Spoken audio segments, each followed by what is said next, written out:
tolerate these chronic trade abuses, and we will not tolerate them. Despite years of broken promises, we were told that someday soon everyone would behave fairly and responsibly. People in America and throughout the Indo-Pacific region have waited for that day to come, but it never has, and that is why I'm here today, to speak frankly about our challenges and work toward a brighter future for all of us. I recently had an excellent trip to China, where I spoke openly and directly with President Xi about China's unfair trade practices and the enormous trade deficits they have produced with the United States. I expressed our strong desire to work with China to achieve a trading relationship that is conducted on a truly fair and equal basis. The current trade imbalance is not acceptable. I do not blame China or any other country, of which there are many, for taking advantage of the United States on trade. If their representatives are able to get away with it, they are just doing their jobs. I wish previous administrations in my country saw what was happening and did something about it. They did not, but I will. From this day forward, we will compete on a fair and equal basis. We are not going to let the United States be taken advantage of anymore. I am always going to put America first, the same way that I expect all of you in this room to put your countries first.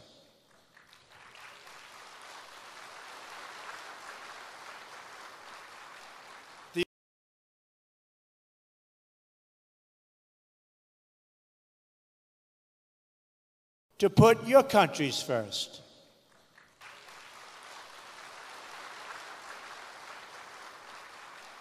The United States is prepared to work with each of the leaders in this room today to achieve mutually beneficial commerce that is in the interests of both your countries and mine. That is the message I am here to deliver.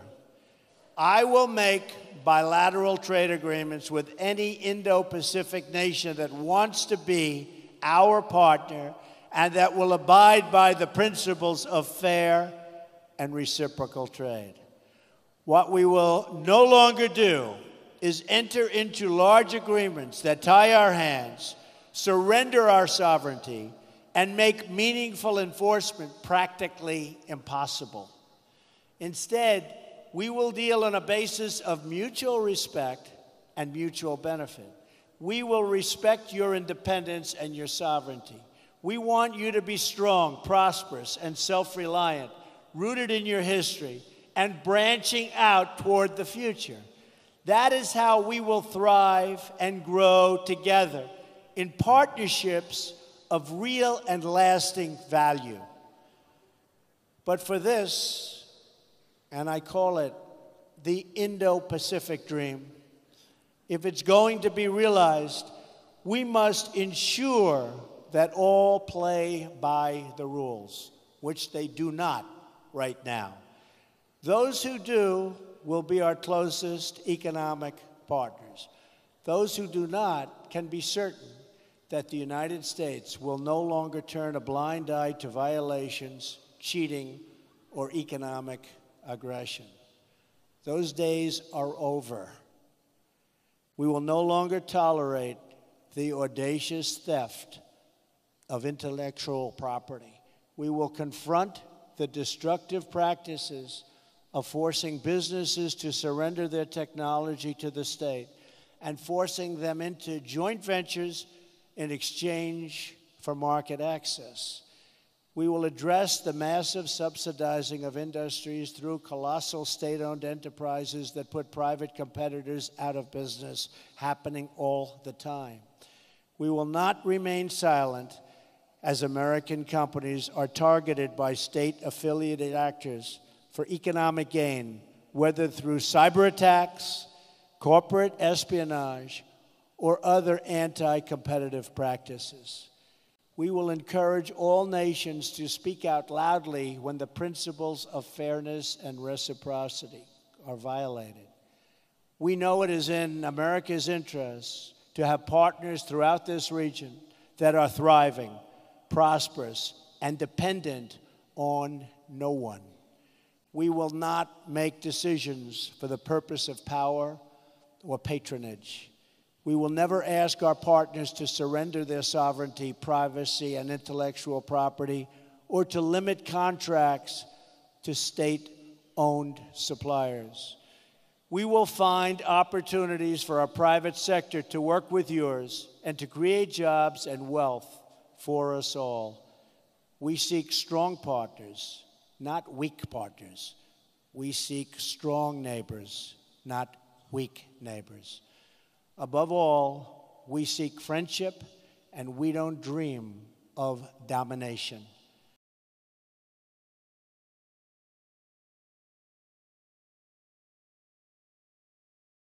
For this reason, we are also refocusing our existing development efforts.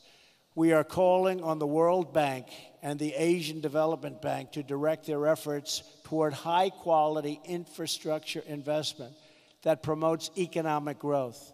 The United States will also do its part.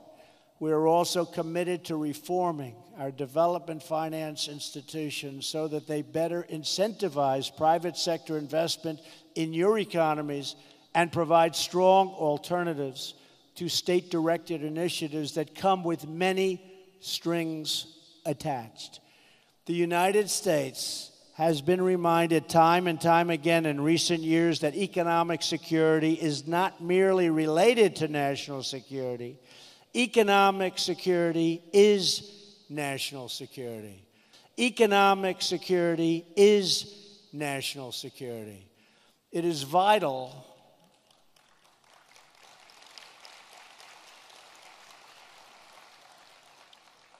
to our national strength. We also know that we will not have lasting prosperity if we do not confront grave threats to security, sovereignty, and stability facing our world today. Earlier this week, I addressed the National Assembly in Seoul, South Korea, and urged every responsible nation to stand united in declaring that every single step the North Korean regime takes toward more weapons is a step it takes into greater and greater danger. The future of this region and its beautiful people must not be held hostage to a dictator's twisted fantasies of violent conquest and nuclear blackmail. In addition, we must uphold principles that have benefited all of us, like respect for the rule of law, individual rights, and freedom of navigation and overflight, including open shipping lanes. Three principles, and these principles create stability and build trust, security, and prosperity among like-minded nations.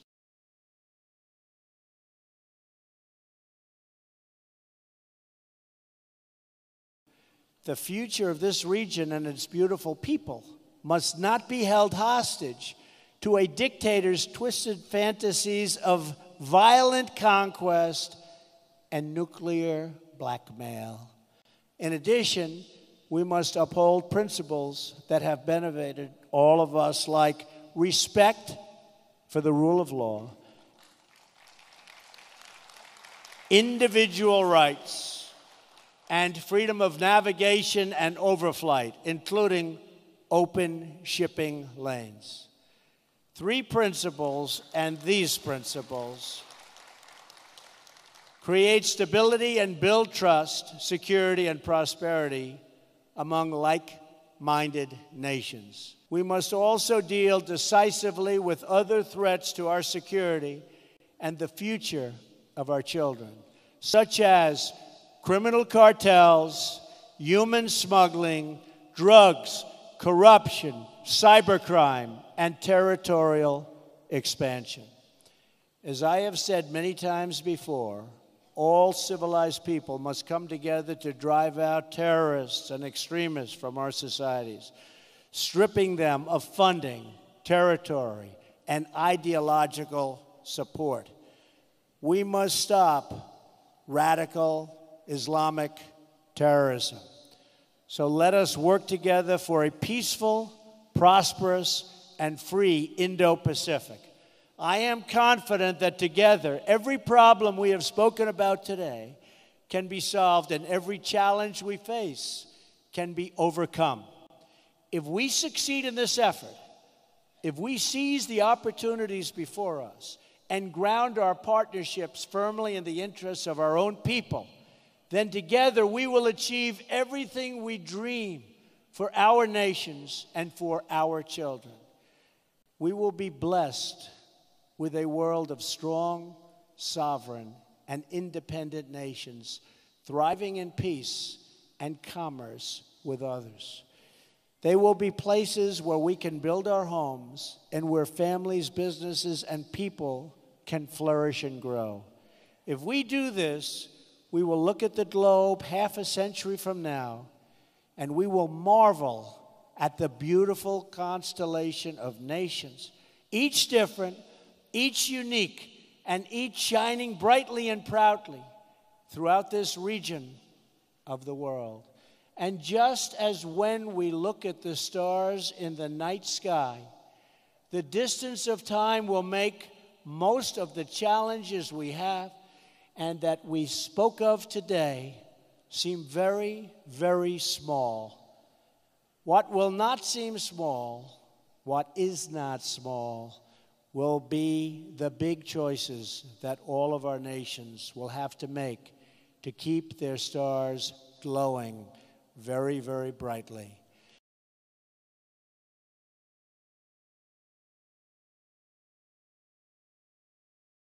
And just as when we look at the stars in the night sky, the distance of time will make most of the challenges we have and that we spoke of today seem very, very small. What will not seem small, what is not small, will be the big choices that all of our nations will have to make to keep their stars glowing very, very brightly. In America, like every nation that has won and defended its sovereignty, we understand that we have nothing so precious as our birthright, our treasured independence, and our freedom. That knowledge has guided us throughout American history. It has inspired us to sacrifice and innovate. And it is why today, hundreds of years after our victory in the American Revolution, we still remember the words of an American founder and our second president of the United States, John Adams. As an old man, just before his death, this great patriot was asked to offer his thoughts on the 50th anniversary of glorious American freedom. He replied with the words, "Independence forever." It's a sentiment that burns in the heart of every patriot and every nation. Our hosts here in Vietnam have known this sentiment not just for 200 years, but for nearly 2,000 years.